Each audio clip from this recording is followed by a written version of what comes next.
Hello दोस्तों, ज्ञान treasure में आपका स्वागत है।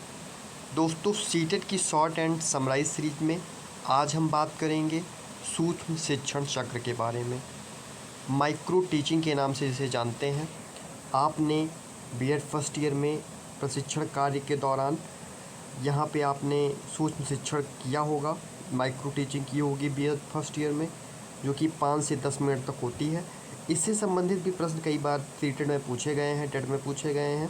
तो जो भी मोस्ट इम्पॉर्टेंट प्रश्न है उसका संकलन हम यहाँ पर देखेंगे। जो प्रीवियस ईयर क्वेश्चन पूछे भी गए हैं उसका भी संकलन इस वीडियो में दिया गया है। ये दूसरा वीडियो है। पहला वीडियो जिसने नहीं देखा है वो जाके प्लेलिस्ट में देख सकता है, ताकि आपको सारे क्वेश्चन जो प्रीवियस ईयर आ चुके हैं वो अच्छे से याद हो जाए और आप एग्ज़ाम में अच्छा स्कोर करें। तो गाइज़, यहाँ पे जो है सूक्ष्म शिक्षण चक्र के बारे में हम देख रहे हैं। इसमें एलन व यू ने इसे नियंत्रित अभ्यास की प्रक्रिया बताया है। ये स्टेटमेंट आपको ध्यान रखना है कि एलन व यू ने इसे नियंत्रित अभ्यास की प्रक्रिया बताया है। नियंत्रित अभ्यास एक निश्चित समय के लिए, थोड़े समय के लिए किया जाता है, जिसमें क्या होता है, आप पाठ्य योजना बनाते हैं किसी विषय पे। सपोज़ दैट आपका विषय है विज्ञान, उसमें आपने ऊर्जा चैप्टर पे कोई पाठ्य योजना बनाई, उसको आपने क्लास में पढ़ाया, उस पर प्रस्तावना प्रश्न आपने तैयार किया। इस पे क्या करते हैं लोग, जो आपकी क्लास में बच्चे बैठे रहेंगे, आप उनसे बच्चों की तरह व्यवहार करेंगे। आपके शिक्षक जो इन्विजिलेटर के तौर पे पीछे बैठे रहेंगे, आपको मार्क करेंगे। यहाँ पे ये प्रक्रिया बार बार रिपीट होती रहती है, आप में कोई ना कोई सुधार किया जाता है। और इसी जो चक्र को क्या बोलते हैं हम लोग, सूक्ष्म शिक्षण चक्र के नाम से जानते हैं। ये जो सूक्ष्म शिक्षण चक्र होता है ये अध्यापक के लिए होता है, छात्र के लिए नहीं होता है। इस चीज़ का खास ख्याल रखेंगे आप लोग।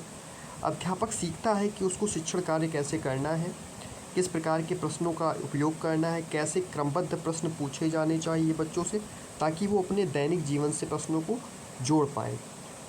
दोस्तों, सूक्ष्म शिक्षण का जो विकास किया है वो स्टैनफोर्ड विश्वविद्यालय में हुआ है। इसका विकास, माइक्रो टीचिंग का विकास स्टैनफोर्ड विश्वविद्यालय में हुआ है। भारत में जो इसके जनक माने जाते हैं वो डी तिवारी जी माने जाते हैं। 1967 में सर्वप्रथम सूक्ष्म शिक्षण का प्रयोग शिक्षण प्रशिक्षण के अर्थ में किया था इन्होंने भारत में। सूक्ष्म शिक्षण का सर्वप्रथम प्रकाशन जो है वो मिलता है 1974 में, पासी तथा शाह ने किया था, जो कि भारत में मिलता है। सूक्ष्म शिक्षण के चक्र को पूरा होने की जो समय अवधि है वो 45 मिनट की होती है। कितनी मिनट होती है? 45 मिनट की होती है, जिसमें कई सारे आपके स्किल के बारे में, मतलब आपकी डेवलप की जाती है, आपके अंदर की कई सारी स्किल डेवलप की जाती है। गाइस, क्लियर एक है, उन्होंने क्या बोला है, परिवार से तात्पर्य माता पिता और बच्चों के संबंधों की व्यवस्था है। अभी क्वेश्चन पूछा जाएगा, परिवार से तात्पर्य माता पिता और बच्चों के संबंधों की व्यवस्था है, ये स्टेटमेंट किसने दिया है? तो ये क्लियर ने दिया है। परिवार कितने प्रकार का होता है, ये क्वेश्चन भी पूछा गया है प्रीवियस ईयर पेपर में। तो परिवार 2 प्रकार का होता है। यहाँ पे आपको इतना ध्यान रखना है, बहुत ज़्यादा डिटेल में मैं नहीं जा रहा हूँ। जो क्वेश्चन पूछा गया है एज इट इज़ मैं यहाँ पे वो क्वेश्चन लेके आया हूँ। टेट और सीटेट के जितने भी प्रश्न हैं, टेट सीटेट में एग्ज़ाम में पूछे गए हैं, और जो बिल्कुल फैक्ट पे बेस्ड है वैसे क्वेश्चन मैं करा रहा हूँ। क्योंकि कुछ क्वेश्चन जो होते हैं वो आपके खुद के माइंडसेट से हो जाएंगे, क्योंकि आप उसमें बहुत ज़्यादा स्ट्रिक्ट नहीं होंगे। एज अ टीचर आपको ज़्यादा स्ट्रिक्ट नहीं होना है। नेगेटिव बिल्कुल भी क्वेश्चन, कोई भी ऑप्शन में नेगेटिव दिया हुआ है, आप उसको तुरंत एलिमिनेट कर देंगे, उसको आपको नहीं छूना है। जो भी पॉजिटिव आपका काम है, टीचर के तौर पे आपको एक फैसिलिटेटर के तौर पे काम करना है। आप अच्छे तरीके से, आप पोलाइटली बच्चों से बिहेव करेंगे, कोई भी नेगेटिव वर्ड्स उसमें नहीं यूज करेंगे। वह अधिनियम जो अक्षम व्यक्तियों से संबंधित है, PWD अधिनियम 1995, PWD फिजिकली जो डिसेबल होते हैं, ये अधिनियम है, एक्ट है। कक्षा 3 के लिए उपयुक्त विधि कौन कौन सी हो सकती है?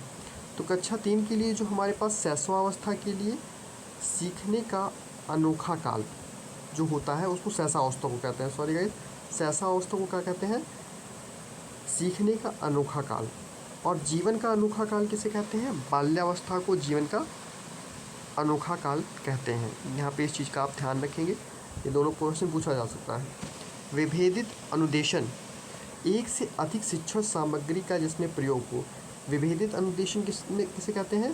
जिसमें एक से अधिक शिक्षण सामग्री का क्या किया जाता हो? प्रयोग किया जाता है। प्रतिभाशाली अधिगमकर्ताओं में उच्च संवेदना के कारण निम्न श्रेणी रहती है। उच्च संवेदना के कारण क्या रहती है? निम्न श्रेणी रहती है। ये आपको ऐसे स्टेटमेंट थोड़ा एक बार पढ़ लेना है, ये उतना इम्पॉर्टेंट नहीं है, ऐसे पूछा नहीं जाएगा, लेकिन कई बार पूछ लिया जाता है तो क्वेश्चन गलत हो जाता है। ये सारे क्वेश्चन रिपीट नहीं होते हैं, बस कई बार ऐसे एग्जामिनर का मूड होता है तो पूछ लेता है। लास्ट क्वेश्चन है, अभिक्रमित अनुदेशन में किसी भी चीज़ को छोटे छोटे भाग में बांट दिया जाता है। अभिक्रमित अनुदेशन में क्या किया जाता है? किसी भी चीज़ को छोटे छोटे भाग में बांट दिया जाता है जिससे उसे आसानी से समझाया जा सके, जिससे उसे क्या किया जाए? आसानी से समझाया जा सके। गाइस, इस वीडियो में इतना ही। नेक्स्ट वीडियो में जो कि पार्ट 3 होगा, उसमें हम फिर बात करेंगे और भी नए प्रश्नों के साथ मिलेंगे। गाइस, अगर आपने इस चैनल को सब्सक्राइब नहीं किया है तो सब्सक्राइब कर लीजिए ताकि आपको वीडियो की अपडेट मिलती रहे और इस सीरीज़ से आप जुड़ पाएँ और आपकी तैयारी मजबूत हो। तो गाइस, इस वीडियो में इतना ही। नेक्स्ट वीडियो में फिर मिलते हैं नए टॉपिक के साथ।